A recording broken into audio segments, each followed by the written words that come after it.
एक बार फिर से इस्लाम और मुसलमानों को गोदी सिनेमा के जरिए बदनाम करने की बहुत बड़ी साजिश की जा रही है। जिस तरह आपने the Kerala story, the Kashmir file, secret superstar, lipstick under my burkha, Bol, 1947, trans फरा जैसी फिल्मों में देखा है, तो दोस्तों बात कुछ ऐसी है कि एक बार फिर से इस्लाम और मुसलमानों की गलत छवि दिखाने के लिए हम दो और हमारे 12 का टीजर रिलीज कर दिया गया है। मुसलमानों, जानते हो इस फिल्म में क्या है? अपनी आंख और कान को खोल कर सुनिए, आपके होश उड़ जाएंगे। आप पहले इसका थोड़ा सा ट्रेलर देखिए और देखिए कि कैसा मौलवी बनाया गया है और ये मौलवी क्या बोल रहा है। अल्लाह फरमाता है, तुम्हारी औरतें तुम्हारी खेती है, आओ और जिस तरह भी चाहो अपनी मर्जी से इन पर खेती करो। तो आप सब ने देखा है कि किस तरह ये बनावटी मौलाना कुरान की आयत को गलत तरीके से पेश कर रहा है।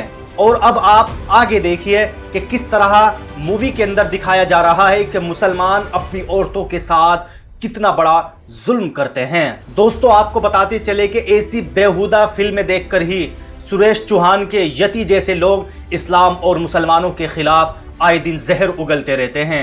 अब आप और आगे देखिए ये बनावटी मौलाना क्या कह रहा है। सिर्फ और सिर्फ अपने शौहर की फर्मा बरदारी के लिए पैदा की गई है। वाह क्या बात है! ये मौलाना साफ तौर पर यह बात कह रहा है कि इस्लाम के अंदर ये बात कही गई है कि औरत सिर्फ और सिर्फ मर्द की खिदमत के लिए पैदा की गई है।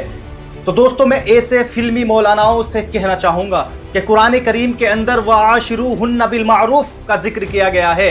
इसका मतलब ये होता है कि अल्लाह ताला ने मर्दों को हुक्म दिया है कि वो अपनी बीवियों के साथ अच्छा सलूक करे। और यही नहीं, अल्लाह के रसूल सल्लल्लाहु अलैहि वसल्लम ज्यादातर अपनी बीवियों के साथ घर के कामों में हाथ बटाते थे। और ये फिल्मी मौलाना दावा कर रहा है कि औरत सिर्फ और सिर्फ मर्द की खिदमत के लिए पैदा की गई है। आप देखिए कि इस्लाम और मुसलमानों के खिलाफ कितना बड़ा प्रोपेगेंडा किया जा रहा है। दोस्तों आप इस फिल्मी मौलाना की यह बेशर्मी भी सुनिए कि किस तरह यह फिल्मी मौलाना ये बात कह रहा है कि अगर औरत मर्द के खिलाफ जाती है तो औरत काफिर हो जाती है और कुफ्र की सजा मौत है। कुफ्र की सजा है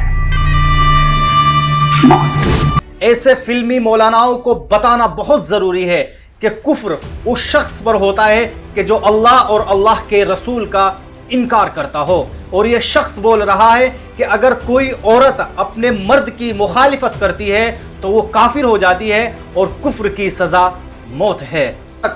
उन लोगों तक इस्लाम का सही मैसेज पहुंचाना बहुत जरूरी है जो लोग इन फिल्मों को देखकर इस्लाम समझने लगते हैं। दोस्तों इस्लाम में ऐसा कुछ है ही नहीं, बल्कि इस्लाम तो ये बात कहता है कि तुम में से बेस्ट पर्सन वो है, बेहतरीन इंसान वो है कि जो अपनी फैमिली के लिए अच्छा हो। खुद अल्लाह के रसूल सल्लल्लाहु अलैहि वसल्लम ने ये बात फरमाई है। आप इस मूवी के अंदर जिस मौलाना अन्नू कपूर को देख रहे हो ये बी ग्रेड इंसान है और सी ग्रेड जैसी हरकतें करता है। दोस्तों क्या आप इस वीडियो को आखिर तक जरूर देखिए।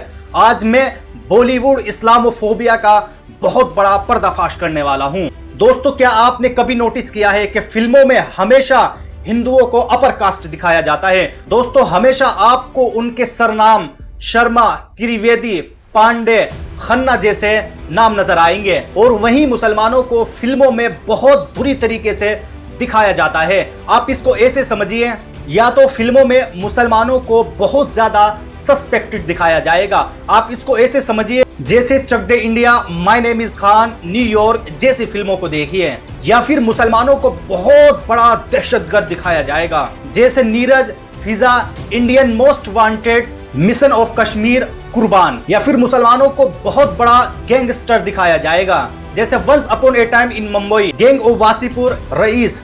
दोस्तों आप जरा सोच कर देखिए, क्या आपने कभी भी किसी भी मूवी के अंदर ये देखा है कि कैरेक्टर में किसी मुस्लिम को नॉर्मल इंसान दिखाया गया हो? बल्कि हर जगह मुसलमानों को या तो आतंकवाद, दहशतगर्द या फिर गैंगस्टर या फिर सस्पेक्टेड इंसान दिखाया जाता है। आखिरकार इन तमाम बातों से ये साफ तौर पर साबित होती है कि मुसलमान और इस्लाम की छवि खराब करने के लिए और इस्लाम और मुसलमानों को सबसे ज्यादा बदनाम करने के लिए बॉलीवुड जिम्मेदार है। बॉलीवुड में हमेशा इस्लाम और मुसलमानों को गलत तरीके से दिखाया गया है।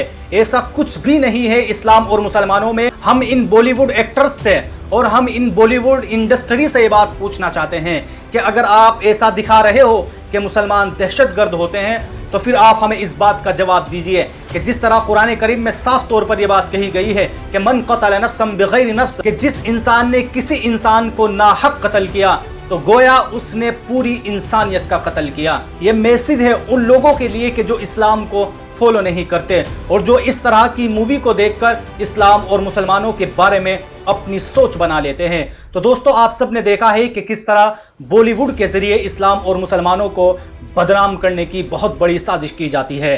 दोस्तों, आप सब की इस वीडियो के ताल्लुक से क्या राय है, आप हमें कमेंट बॉक्स में ज़रूर बताएं।